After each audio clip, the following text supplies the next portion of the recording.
इतिहास के पन्नों में ऐसे कई वीर योद्धाओं की कहानियां दर्ज हैं जिन्होंने अपने शौर्य और बलिदान से भारत की धरती को गौरवान्वित किया। लेकिन एक ऐसा नाम है जो केवल एक राजा ही नहीं बल्कि स्वतंत्रता और आत्मसम्मान का प्रतीक बन गया, महाराणा प्रताप। उनके जीवन की कहानी त्याग, संघर्ष और दृढ़ता की अद्भुत मिसाल है।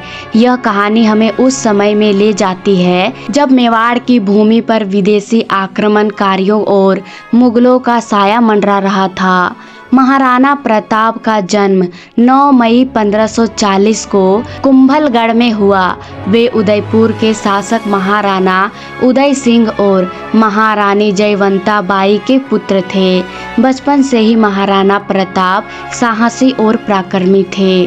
उनकी घुड़सवारी, तलवारबाजी और युद्ध कला में अद्वितीय कौशल देखकर लोग उन्हें काल का कलेजा कांपने वाला योद्धा कहते थे। लेकिन उनके जीवन में एक बड़ा मोड़ तब आया जब 1572 में उनके पिता का निधन हुआ। उनके भाई जगमल को मेवाड़ की गद्दी सौंप दी गई, परंतु मेवाड़ के सामंतों और मंत्रियों ने जगमल को अयोग्य मानते हुए प्रताप को राजा बना दिया। यह निर्णय मेवाड़ की स्वतंत्रता के लिए महत्वपूर्ण साबित हुआ। महाराणा प्रताप के शासनकाल में सबसे बड़ा संकट मुगल सम्राट अकबर के आक्रमण का था। अकबर ने भारत के अधिकांश राजाओं को अपनी सत्ता के अधीन कर लिया था। कई राजपूत राजा भी उसकी अधीनता स्वीकार कर चुके थे, लेकिन महाराणा प्रताप ने इस प्रस्ताव को ठुकरा दिया। अकबर ने कई बार प्रताप को दूत भेजकर संधि के लिए मनाने की कोशिश की। अकबर के दूत, जिनमें उनके विश्वास पात्र मानसिंह भी थे, ने प्रताप को समझाने की कोशिश की, लेकिन महाराणा प्रताप ने गर्व से कहा, स्वतंत्रता मेरी आत्मा है, मैं इसे किसी भी कीमत पर नहीं छोड़ सकता। यह उत्तर सुनकर अकबर क्रोधित हो गया और उसने मेवाड़ पर आक्रमण करने का निर्णय लिया। 1576 में हल्दी घाटी के मैदान में मेवाड़ और मुगलों के बीच एक भयंकर युद्ध हुआ। यह युद्ध इतिहास का एक अमर अध्याय है। महाराणा प्रताप ने अपने वफादार सेनापति हकीम खान सूर और अपनी सेना के साथ मुगलों की विशाल सेना का सामना किया। युद्ध के दौरान महाराणा प्रताप ने अपने प्रिय घोड़े चेतक पर सवार होकर अयुद्ध पराक्रम दिखाया।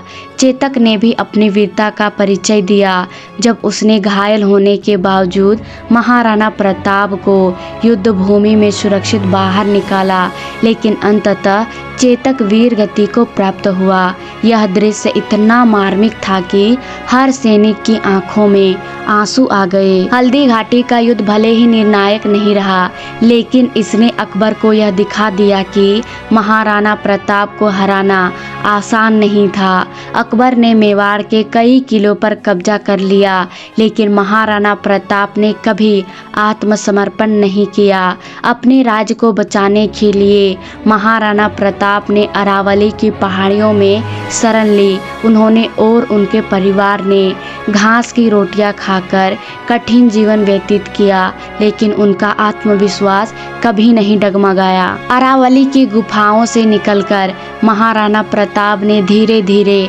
अपनी सेना को संगठित किया। उन्होंने गुरिल्ला युद्ध नीति अपनाई और मुगलों को लगातार क्षति पहुंचाई। धीरे धीरे उन्होंने अपने खोए हुए किले और क्षेत्र वापस जीतने शुरू किए। उनकी सफलता का एक बड़ा कारण उनके सहयोगी की वफादारी थी। भील समुदाय ने महाराणा प्रताप का हर परिस्थिति में साथ दिया। उनके बलिदानों और संघर्ष ने मेवाड़ को फिर से स्वतंत्रता के पथ पर ला खड़ा किया। महाराणा प्रताप के जीवन में एक बड़ा मोड़ तब आया जब उनके बेटे अमर सिंह ने कहा, पिता हमें अकबर से समझौता कर लेना चाहिए। इस पर महाराणा ने उत्तर दिया, बेटा आज हम घास की रोटियां खा रहे हैं, लेकिन यह स्वतंत्रता की कीमत है। अगर हम समझौता करेंगे तो हमारी आने वाली पीढ़ियां गुलामी में जिएगी। क्या तुम यह स्वीकार करोगे? यह सुनकर अमर सिंह ने अपने पिता के साथ खड़े रहने का संकल्प किया। महाराणा प्रताप ने अपने जीवन के अंतिम वर्षों में मेवाड़ के अधिकांश क्षेत्र को फिर से स्वतंत्र कर दिया। 1597 में अपनी मृत्यु तक उन्होंने कभी भी मुगलों के सामने झुकने का नाम नहीं लिया। उनके बलिदान और संघर्ष की कहानी आज भी हर भारतीय के लिए प्रेरणा है। उनकी स्वतंत्रता के प्रति निष्ठा ने यह साबित कर दिया कि आत्मसम्मान और स्वतंत्रता की रक्षा के लिए किए गए संघर्ष को इतिहास कभी नहीं भूलता। महाराणा प्रताप की कहानी न केवल वीरता और संघर्ष की कथा है, बल्कि यह हमें यह भी सिखाती है कि सच्चा राजा वही होता है जो अपने प्रजा और अपनी मातृभूमि के सम्मान के लिए किसी भी कीमत पर खड़ा हो। उनका जीवन हमें प्रेरणा देता है कि चाहे कितनी भी कठिन परिस्थितियां क्यों ना हो, आत्मसम्मान और स्वतंत्रता के लिए हमें हमेशा लड़ते रहना चाहिए। महाराणा प्रताप एक योद्धा, एक प्रतीक और स्वतंत्रता के लिए संघर्ष का अमर उदाहरण है। आशा करती हूँ दोस्तों आपको ये कहानी पसंद आई होगी। पसंद आए तो वीडियो को लाइक शेयर सब्सक्राइब जरूर कर देना। मिलते हैं अगली वीडियो में, तब तक के लिए राधे राधे।